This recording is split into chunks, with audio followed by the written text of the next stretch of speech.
My name is Naomi Hale. I am 32 years old. 5 days ago, I walked into my parents' house smiling, calling out for my mother before I had even closed the front door. Then I saw them. My mother was on the living room rug.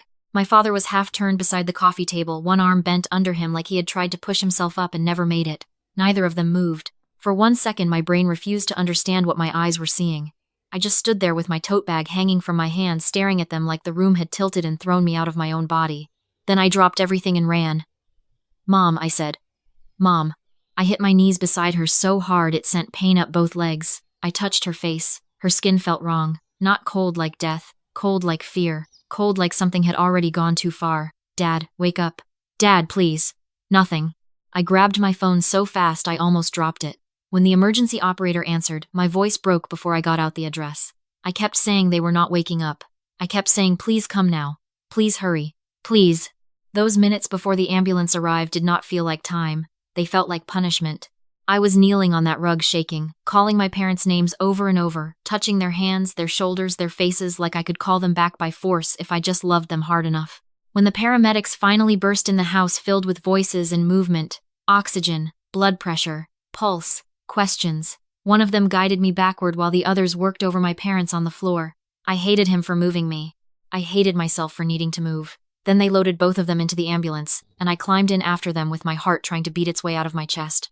At the hospital, the doors to emergency closed in front of me, and all I had left were fluorescent lights, a hard plastic chair, and a phone that suddenly felt too light in my hand. I called my brother Luke first. No answer. I called again. No answer. I called his wife Vanessa. Nothing. The night before, Luke had called to say he and Vanessa were leaving the country for a few days. He sounded normal. Too normal now that I replay it in my head. "Mom and Dad will be alone," he had said. "Drop by when you get a chance. Make sure they do not order takeout every night." I had laughed. I told him I was overdue anyway. I told him I would surprise them. That was the last normal conversation I had before my life split in half. Relatives started arriving after I called my aunt. No one knew much. Everyone asked the same question, and I had no answer. I found them like that. That was all I had. I found them like that. Hours passed before a doctor came out. I knew from his face it was bad. There was a kind of stillness in it that I will never forget. He was the sort of man who had learned how to say awful things without raising his voice. "They are alive," he said, "but they are in critical condition." I grabbed the edge of the chair behind me because suddenly I did not trust my legs.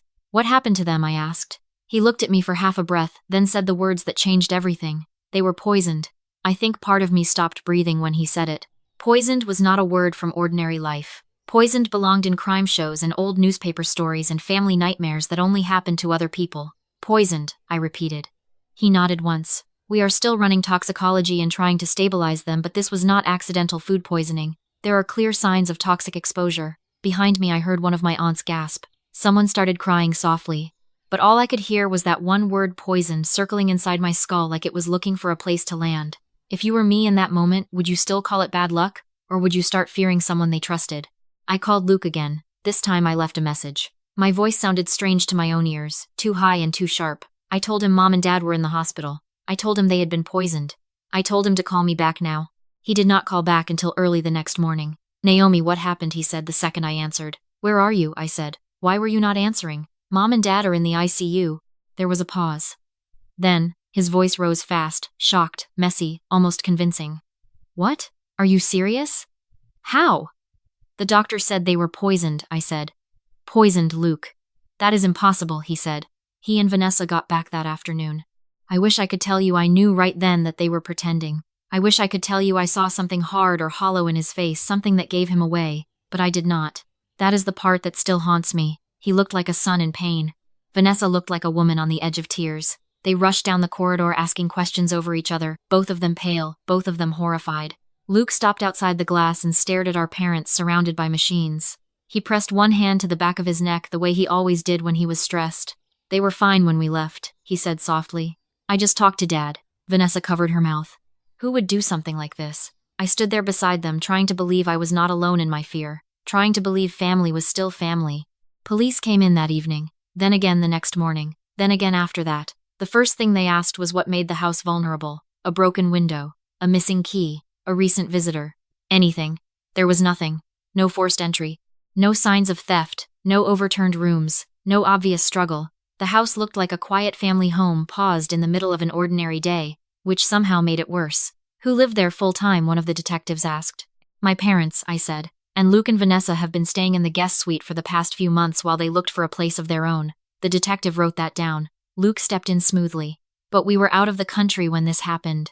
I can show you flights, hotel, confirmations, everything. He sounded calm, cooperative, helpful. He handed over exactly what they asked for. Travel records, timestamps, receipts.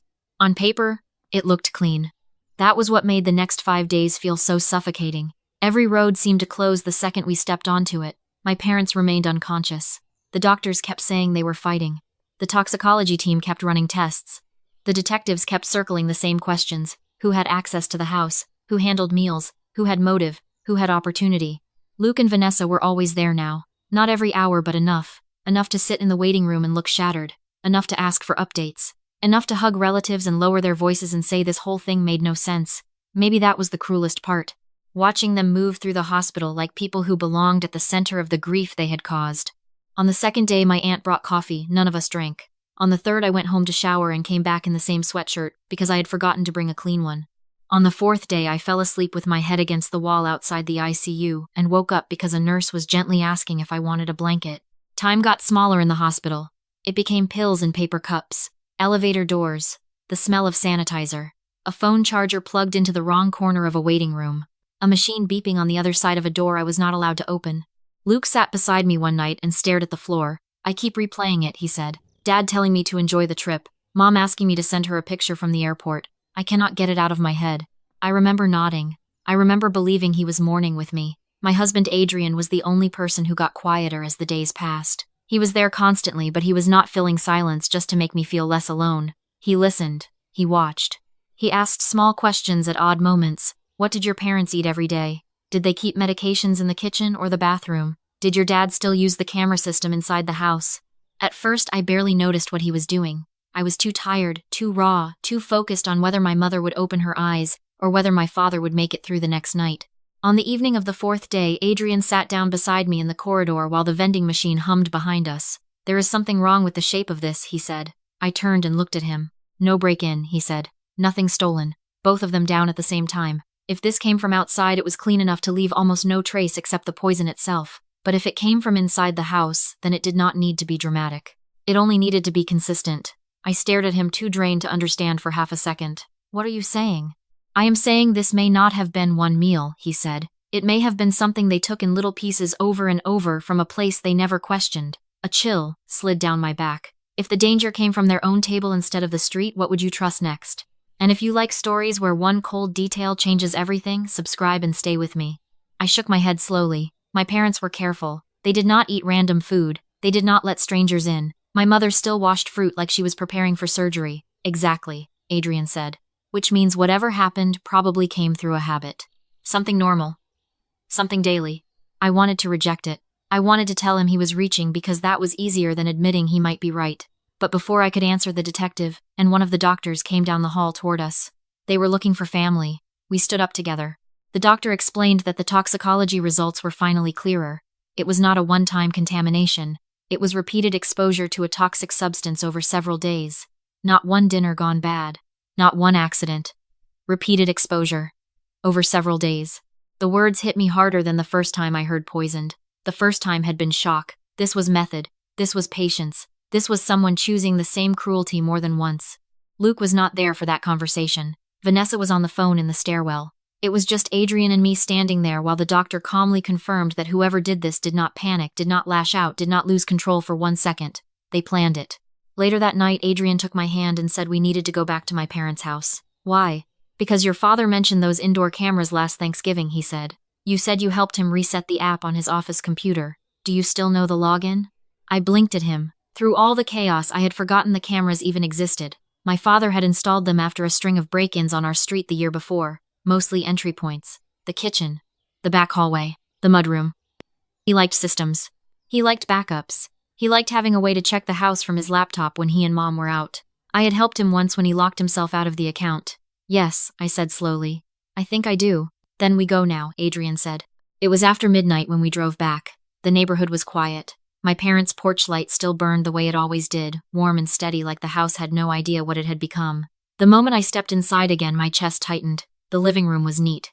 The rug had been cleaned. The paramedics had taken chaos with them, but not dread. Dread was still in the walls. Adrian did not start with the office. He went to the kitchen first. He stood in front of the refrigerator, then the pantry, then the cabinet by the window. He moved slowly, not touching much, just looking. Then he opened a shelf and took down a glass jar of pickled vegetables my mother kept year-round. She made fresh batches every few weeks and served them with breakfast or lunch almost every day. He set the jar on the counter and looked at me. "Did they eat this often?" "Every day," I said. "Mom made it with almost everything." He nodded once, like a piece had clicked into place. Then we went into my father's office and powered up the desktop. My hands shook so badly I hit the wrong key twice while typing in the login. When the camera system opened, Adrian pulled the chair beside mine and started working backward through the footage from the days before I found them. Kitchen, afternoon, morning, late evening, nothing. Then another morning. The camera view was plain and fixed, almost boring. Part of the kitchen table, the counter by the window, the cabinet, the sink. Luke walked in first. I felt my stomach turn before anything even happened. He looked normal. That is what made it so horrifying. He was not wearing a mask or gloves. He was not creeping around. He looked like a son in his parents' kitchen, comfortable, at home. Vanessa came in behind him, carrying her phone. She said something I could not hear. Luke opened the cabinet and reached for the pickle jar. My hand flew to my mouth. He set the jar on the counter. Vanessa glanced toward the doorway, then pulled a small packet from her pocket. Luke unscrewed the lid. Vanessa poured the powder inside. Luke took a spoon from the dish rack, stirred it carefully, wiped the rim, screwed the lid back on, and returned the jar to the shelf exactly where it had been. Then they walked out. That was it. No shouting, no panic, no hesitation. Just a tiny, ordinary act, done with the ease of people folding laundry or putting away groceries. I do not know how long I stared at the frozen screen after Adrian paused the video. It might have been seconds. It might have been a lifetime. "No," I whispered. It came out so softly I almost did not hear myself. "No." I shook my head even while I was looking at it. My mind wanted another explanation. A prank, a misunderstanding, some innocent powder, anything that could still let my brother remain my brother. But the timing, the toxicology report, the jar, the travel records, the call telling me to stop by. All of it began locking together so fast it felt like the room was shrinking. Adrian turned toward me but did not touch me yet. He knew better. He knew I had not fallen into grief. I had fallen through it. "They dosed the jar before they left," he said quietly. "Enough to keep adding exposure after they were gone. Then they had their alibi." "Why," I said, and my voice sounded raw enough to bleed. He held my eyes. Not because they would inherit every dollar overnight. Real life is never that clean. But because Luke knew he was listed as temporary successor on some of your father's trust paperwork. If both your parents died together, he would have the keys, the house, the accounts, the power to move first and make everyone else chase him later. I sat down hard in my father's desk chair because my knees would not hold me anymore. Power, access, control. The ugly little words behind family betrayals always sound so small next to the damage they do. Then another thought hit me so hard I nearly got sick. He told me to come by. Adrian said nothing. "He told me to come by when I had time," I said again. "He knew I would be the one to find them." "Maybe so," Adrian said. "Maybe he wanted the discovery to look random. Maybe he wanted you there first because he knew no one would suspect the son who was already out of the country." I bent forward and pressed both hands against my eyes. Tears came so hard it hurt. Not loud, not dramatic, just relentless. My whole body started shaking exactly the way the title of this story says it did. Not from fear anymore. From the shock of watching love split open and show its teeth. If the person destroying your family carried your last name, would you expose him now, or let him keep pretending one more minute? We called the detective from my father's office and told him we had found something he needed to see immediately. He came with another officer within the hour. They watched the footage twice. Then they took copies of everything, photographed the jar, bagged it, documented the camera system, and asked for the login history so they could establish the chain cleanly. This was the first time since the hospital that I saw real certainty on a detective's face. By morning they had enough. Luke and Vanessa were arrested before noon. I was at the hospital when it happened. The detective called to tell me they had been taken in, and that both of them were talking too much, which usually meant neither of them had a good way out. I did not feel triumph when I heard it. I expected anger, relief, something hot. Instead, I felt cold. Maybe because the footage had burned the performance out of everything. Luke could never again be my worried brother in a waiting room. Vanessa could never again be the woman dabbing at her eyes outside the ICU. They were what the camera had shown. Calm, practical, patient, deadly. That afternoon my mother squeezed my hand. It was the smallest movement, but I felt it all the way up my arm. I stood so fast my chair scraped the floor. A nurse came in, then another. My father began to wake a few hours later. Not fully, not cleanly, but enough to know they had come back. Their recovery was slow, painful, uneven. They drifted in and out. They forgot parts of sentences. They slept with the exhaustion of people who had been pulled up from somewhere very deep. My father was the one who asked first, "Who did this?" There is no easy way to answer that question when the truth is a blade. I tried to say we would talk later. I tried to tell him he needed rest. But my mother was looking at me, and I could see it in her face. She already knew the answer was going to break her. She just did not know how badly. So I told them. Not all at once. I could not. I told them there had been cameras. I told them the toxicology report showed repeated exposure. I told them it came through the food. I told them the police had seen the footage. Then I said Luke and Vanessa. My mother closed her eyes before I even finished. Tears slipped out from under her lashes and ran quietly into her hair. My father turned his head toward the window and said nothing for so long. I thought maybe he had not understood. Then he whispered our own son. I have lived through ambulance sirens, hospital nights, police interviews, courtrooms. None of it hurt like those 3 words. Our own son. That was the real end of the family I had grown up in, not the poisoning, not the arrest, that sentence. The case moved fast after that because the evidence was strong, the footage, the toxicology timeline, the travel records that were supposed to protect them but instead helped show premeditation, the financial trail around Luke, the documents proving he would have positioned himself to control my parents' trust assets and the house the moment they died. In court, he looked smaller than he had on the hospital corridor, smaller than he had on the camera in the kitchen, but not smaller enough to deserve pity, Vanessa cried. Luke denied. Then he blamed. Then he contradicted himself. Then he stopped looking at any of us at all. They were both convicted and sentenced to decades in prison. People always think a verdict feels like a finish line. It does not. 3 months have passed now. My parents are alive. Some days that still feels like a miracle. My mother can walk through the kitchen again, but she does not linger there. My father still checks locks and cameras before bed, but now he does it with a face I do not recognize. He used to move through his house like it was a place built by love. Now he moves through it like it once betrayed him and might do it again. We eat together sometimes in careful silence. We avoid certain names. We avoid certain memories. We avoid the cabinet where that jar used to sit. People from outside the family say we should be grateful, and we are. We are grateful they survived. We are grateful the truth came out in time. We are grateful the law did not look away. But gratitude is not the same as repair. There are wounds that do not close because the hand that made them was one you used to hold. I still replay that first night. The front door, my voice calling out, my bag hitting the floor, my mother on the rug, my father beside the coffee table. Then 5 days later, a kitchen camera showing me that evil does not always kick down the door. Sometimes it stands at your family counter, opens a jar, stirs slowly, and smiles at you in the hospital the next morning. If you like smart revenge stories where the truth hits harder than rage, subscribe and stay with me for the next one.